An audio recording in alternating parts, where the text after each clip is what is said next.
नमस्कार मित्रांनो, मी गणेश मनकर इग्नाइट अकॅडमीच्या प्लॅटफॉर्मवर तुम्हा सर्वांचे स्वागत करतो। बघा, महसूल सहाय्यक आणि लिपिक टंकलेखन नेमका यांच्यात फरक काय असतो? बघा, याची सुरुवात कधी झाली? मागच्या जो 2023 चा जो खूप मोठा लॉट जेव्हा क्लर्क झाला, तर गावागावात बॅनर लागायला लागले, महसूल सहाय्यक पदी निवड झाली, महसूल सहाय्यक पदी निवड झाली। आणि मलाही एकाचा फोन की अरे तू मित्र महसूल सहाय्यक झाला, म्हटलं महसूल सहाय्यक तू लिपिक झाला असेल म्हटलं। मग ह्या लिपिक आणि नेमकं ही लिपिक महसूल सहाय्यक यांच्यामध्ये नेमका फरक काय असतो? कोणाला महसूल सहाय्यक म्हणायचं आणि कोणाला लिपिक म्हणायचं या सगळ्यांविषयी आपण चर्चा करणार आहोत। आणि या दोघांपैकी बेस्ट पोस्ट ही कोणती असते? दोघी पदांच्या कामात काय नेमका फरक असतो? दोघांपैकी कोणाला पगार जास्त असतो का? आणि दोघांची पोस्टिंग कुठे होते? आणि त्या दोघांना त्यांच्या पद्धतीने प्रमोशन हे कशा पद्धतीने मिळतं? या सर्व गोष्टींची माहिती आपण आजच्या या व्हिडिओमध्ये पाहणार आहोत। म्हणूनच हा व्हिडिओ तुम्ही पूर्ण बघा। आणि मित्रांनो, महाराष्ट्र गटक सेवा संयुक्त पूर्व परीक्षा 2025 याची जाहिरात नुकतीच आलेली। याच्यामध्ये जरी तुम्ही पद पाहिलं तर लिपिक टंकलेखक नावाचं पद आहे मित्रांनो। महसूल सहाय्यक नावाच्या कुठल्याही पदाची भरती जी आहे तर ते शासन करत नाही मित्रांनो। जे काही भरती होते तर ते लिपिक टंकलेखन होते, बाकी त्याचं नामांतरण जे आहे तर ते नंतर होतं, जो त्या डिपार्टमेंटला गेल्यावर। यावेळी 852 जागा आलेल्या आहेत, पण या जागेत जे आहेत तर ते भविष्यात वाढ होते, क्लर्कच्या जागेत कमी जास्त होत असतं। 7 ऑक्टोबर पासून तर 27 ऑक्टोबर पर्यंत फॉर्म भरण्याची मुदत आहे। दिवाळीमध्ये घरी जाण्याआधी फॉर्म जे आहेत तर ते भरून जा मित्रांनो।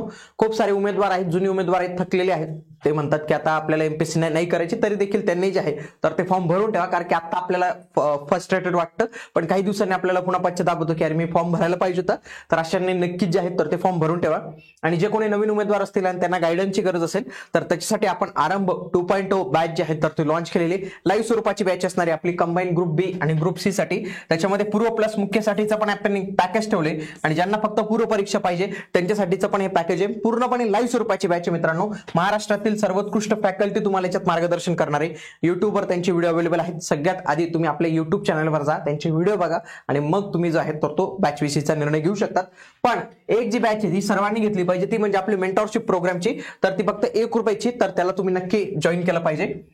आता बघा, याच्या संदर्भातला एक जीआर आलेला मित्रांनो, तो जीआर आपल्याला समजून घेणं गरजेचं आहे। बघा, 20 ऑगस्ट 2020 ला हा जीआर आलेला आहे महसूल व वन विभागाचा। बघा, महसूल विभागाअंतर्गत क्षेत्रीय कार्यालयातील लिपिक गट क पदाचे पदनाम बदलून महसूल सहाय्यक करण्याबाबत, म्हणजेच काय, लिपिक या पदाचं जे नाव आहे तर ते आता काय करून दिलेलं त्यांनी, महसूल सहाय्यक।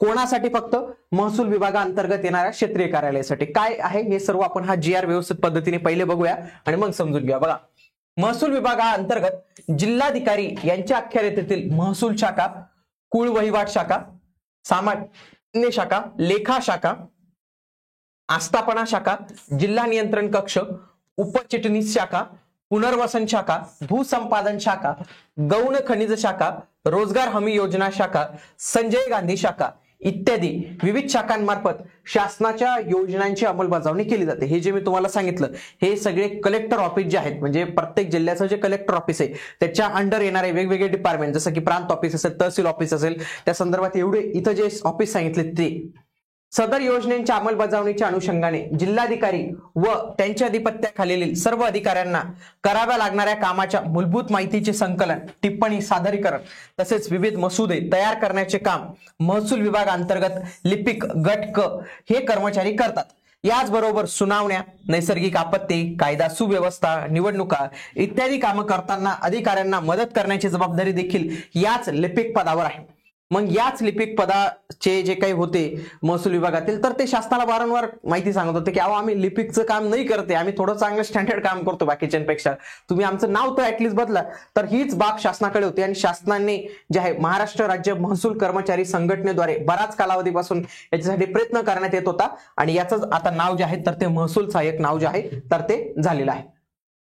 बघा, शासन निर्णय काय सांगतो, जीआर काय सांगतो, जीआर आपल्याला समजून घेणं गरजेचं। बघा, महाराष्ट्र महसूल कर्मचारी संघटनेच्या राज्यातील महसूल विभागाअंतर्गत जिल्हाधिकारी कार्यालयातील लिपिक गट क कर्मचाऱ्यांची लिपिक ऐवजी महसूल सहाय्यक असे पदनाम करण्याची मागणी सदर कर्मचाऱ्यांना कोणतीही वेगळी वेतन श्रेणी व वेतनवाढ देय होणार नाही व पदनाम बदलामुळे शासनावर कोणताही आर्थिक बोजा पडणार नाही, या अधीन मान्य करण्यास शासनाने मान्यता दिलेली आहे। त्यानुसार खालील अटींच्या अधीन राहून तुम्हाला जे आहे लिपिक या पदाचं नाव महसूल सहाय्यक झालेले।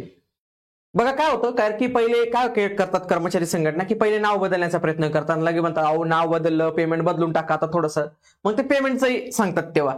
तर शासनावर आर्थिक ताणतणाव वाढतो म्हणून शासन थोडंसं कंटाळा करतो नाव बदलण्यासाठी.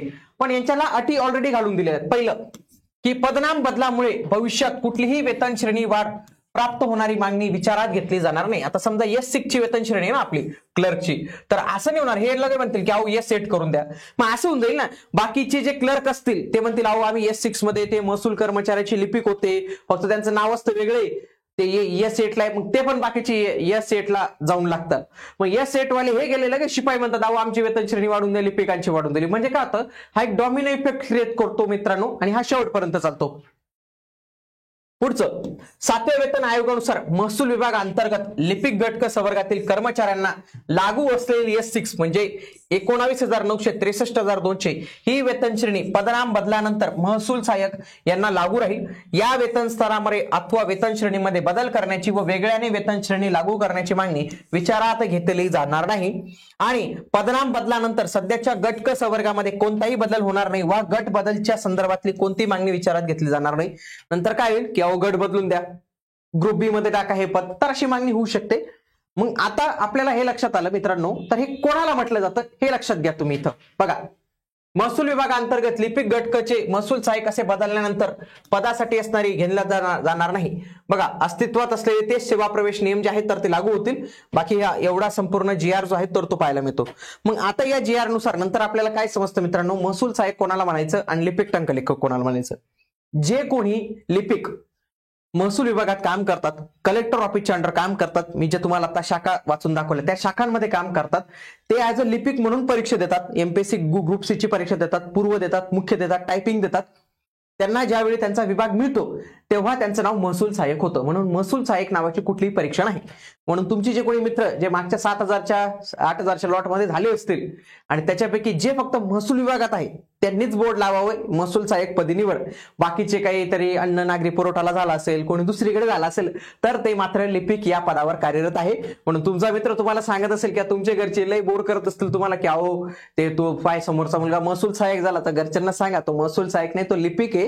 फक्त महसूल विभागातील जे कोणी असतात तर त्यांनाच फक्त महसूल सहाय्यक हे नाव जे आहे तर ते देण्यात येतं. बाकी जेवढ्याही काही शाखा असतात त्याला लिपिकच हे पद म्हटलं जातं मित्रांनो. बाकी काहीच फरक नाही आहे, त्यांच्या कामात काही जास्त काही फरक नाही, फक्त ते महसूल विभागाअंतर्गत येतात. महसूल विभागाची आणखी थोडीशी कामांची जबाबदारी त्यांच्यावर असते म्हणून ते नाव येतं. फॉर एक्झाम्पल बघा, महसूल विभाग ही जाहिरात जी होते बघा, जिल्हाधिकारी कार्यालय मुंबई शहर, जिल्हाधिकारी कार्यालय मुंबई उपनगर, जिल्हाधिकारी कार्यालय पालघर, अशा पद्धतीने मागची जी 2023 ची ऍड होती सगळ्यात मोठी ऍड होती, तर त्याच्यामध्ये ही सगळी पद पाहायला मिळतात. त्याच्यानंतर यांना महसूल सहाय्यक म्हणता येत नाही मित्रांनो. बघा फॉर एक्झाम्पल, सामान्य प्रशासन विभागात बघा मंत्रालयीन प्रशासकीय विभाग यांच्यामध्ये म्हणता येत नाही. लोकायुक्त उपलोकायुक्त कार्यालयामध्ये जागा आहेत. त्याच्यानंतर MPSC मध्ये जरी जागा असल्या, MPSC मध्ये 5 जागा आहेत, MPSC मध्ये जरी क्लर्क असते तरी तुम्हाला म्हणता येणार नाही महसूल सहाय्यक. ओके, बघा होमगार्ड मुंबई कार्यालय, पुढे काय आहे औद्योगिक न्यायालय मुंबई, सहसंचालक लेखा कोषागारे पुणे विभाग, तर यांना देखील म्हणता येणार नाही मित्रांनो. हे काय असतील, हे तुमचे हेच असतील मित्रांनो. आला लक्षात तुम्हाला. तर या सगळ्या गोष्टी आहेत मित्रांनो. महसूल सहाय्यक हे त्यालाच म्हणता येतं की जे व्यक्ती फक्त महसूल विभागात काम करतात, बाकी त्यांचं ऍज इट इज सेम राहतं. महसूल सहाय्यकची नेमणूक जी आहे तर ते जिल्हाधिकारी कार्यालयाअंतर्गत वेगवेगळे कार्यालय असतात, त्यांची महसूल आणि जिल्हा किंवा तालुका पातळीवर त्यांची नेमणूक जी आहे तर होऊ शकते. लिपिक टंकलेखनची तुम्ही जे डिपार्टमेंट घेणार ते डिपार्टमेंट. फॉर एक्झाम्पल आता तुम्ही समजा MPSC घेतलं तर MPSCचं ऑफिस मुंबईलाच आहे, तर तुमची ड्युटी ही मुंबईलाच लागणार आहे. त्याच पद्धतीने बघा मंत्रालयीन प्रशासकीय विभाग हे मंत्रालयातच लागणार आहे तुम्हाला. बाकी ठिकाणी कार्यालय असेल, समजा हा पुणे विभाग, सहसंचालक लेखा कोषागारे पुणे विभाग, पुण्यामधली जागा निघाली तर इथं पुण्यामध्येच तुमची जॉब राहणार आहे. कळालं का तुम्हाला. त्याच पद्धतीने यांचं वेगवेगळ्या ठिकाणी तुमच्या जिल्ह्याअंतर्गत, तुमच्या जिल्हाधिकारी कार्यालयाअंतर्गत, तुमच्या महसूल विभागाअंतर्गत तुमची कुठेही बदली होऊ शकते.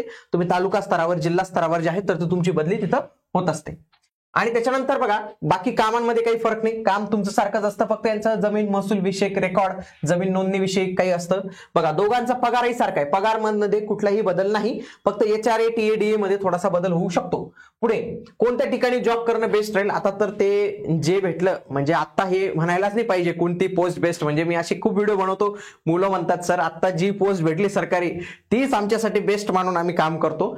पण तरी देखील म्हणायचं असेल तर मित्रांनो, महसूल सहाय्यक ही थोडीशी चांगली पोस्ट आपल्याला पाहायला मिळते.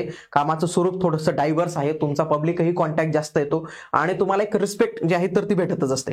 पण याच्यामध्ये जर मी मंत्रालयीन क्लर्क जर म्हणेल ना, मंत्रालयीन क्लर्क त्याच्यापेक्षा भारी मित्रांनो, कारण की फक्त 5 वर्षात तुम्ही जी पुढची जी परीक्षा आहे तर ती देऊ शकता. डायरेक्टली एएसओ ची परीक्षा तुम्ही जी आहे तर ती देऊ शकतात. म्हणजे तुम्ही क्लर्क करून डायरेक्ट एएसओ ला जाऊ शकतात. 5 वर्षात त्याची डिपार्टमेंटल एक्झाम असते, ती पास करावी लागते. त्याच्यामध्ये जागा कमी असतात, पण फक्त मंत्रालयवालेच आणि एमपीएससी वालेच तुमचं कॉम्पिटिशन असतात. मग ती पण एक पोस्ट चांगली बरं का मित्रांनो, मंत्रालयीन क्लर्क. बाकी काय असतं मित्रांनो, काहींचं कसं असतं, गावाकडे शेती पण आहे, थोडीशी जवळपास पोस्टिंग मिळाली तर शनिवार रविवार गावाकडे जाऊन शेतीची काम करेल. तर असे विविध फॅक्टर असतात आणि हे सगळे फॅक्टर पाहून तुम्ही तुमच्या पद्धतीने बेस्ट काय आहे तर ते मला कमेंट बॉक्समध्ये कळवायचं. तुम्हाला काय पाहिजे आहे, महसूल सहाय्यक पाहिजे का लिपिक पाहिजे, ते मला कमेंट बॉक्समध्ये तुम्ही नक्की कळवा मित्रांनो. आणि या एमपीएससी ग्रुप बी सी साठी आपण पीवायक्यू अनालिसिस बॅच जी आहे तर ती आपण ही सुरू केलेली आहे. रेकॉर्डेड फॉर्मॅटमध्ये असणार आहे, फक्त 399 प्लस जीएसटी मध्ये आहे. तर ही बॅच तुम्ही नक्की जे आहे तर ते जॉईन करू शकतात. जॉईन करण्यासाठी आजच इग्नाइट अकॅडमीचं ऍप्लिकेशन डाउनलोड करा किंवा हा नंबर दिलेला आहे याला देखील कॉल करून तुम्ही अधिक माहिती घेऊ शकतात. चला तर मग भेटूया आता आपण पुढील व्हिडिओमध्ये. तोपर्यंत जय हिंद, जय महाराष्ट्र, धन्यवाद.